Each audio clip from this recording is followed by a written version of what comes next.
Graph a right triangle with 2 points forming the hypotenuse. So that's this one right here. So here are the two ordered pairs. So left 5 down 1, and then left 8 down 7.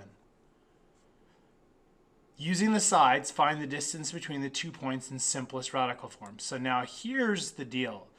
This one's a little bit more work because when we get our final answer, we want to go ahead and use a factor tree to break down to prime numbers, pull out any pairs. So we're not going to be using a calculator. I mean, you can use a calculator for multiply, divide, add, subtract if that helps you, but for our final answer, we're going to have to do the work on our own. So I'm going to go ahead and draw the triangle here. Or you could go to the right and then up, however you want. So let's see, this is 1, 2, 3 wide, and then down it's going to be 1, 2, 3, 4, 5, 6 squares down. So I got a 3 and a 6. Let's draw the picture because I do want you drawing the correct picture for this. So I'm just going to draw a triangle that's more or less in the same shape. Doesn't have to be perfect. Okay. So let's see, we said this was 3 along the top, and then it was 6 down. And this is going to be my A and my B, and this will be my C. Again, this is the right angle. The side across from the right angles are C.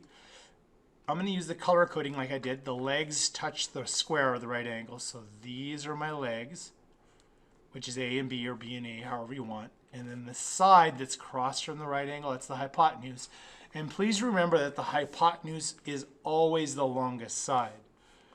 So Pythagorean theorem is A squared plus B squared is equal to C squared. 3 goes in for A, and 6 goes in for B, and we'll solve for C squared. So that's going to give me 9, because 3 times 3 is 9.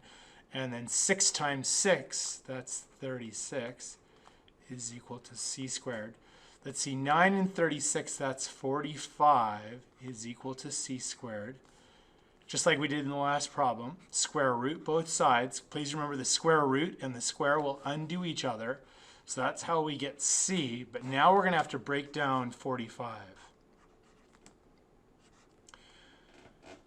Let's see, I can divide by 5 because it ends in a 5, so that's going to be 5 times 9.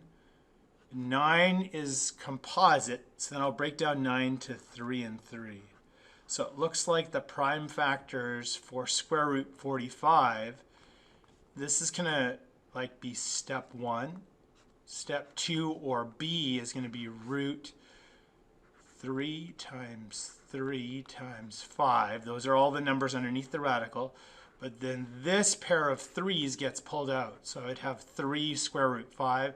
And C is our final answer. So that's going to be 3 root 5. And 3 root 5 is the final answer. And we put in that. We should get a green check mark for that.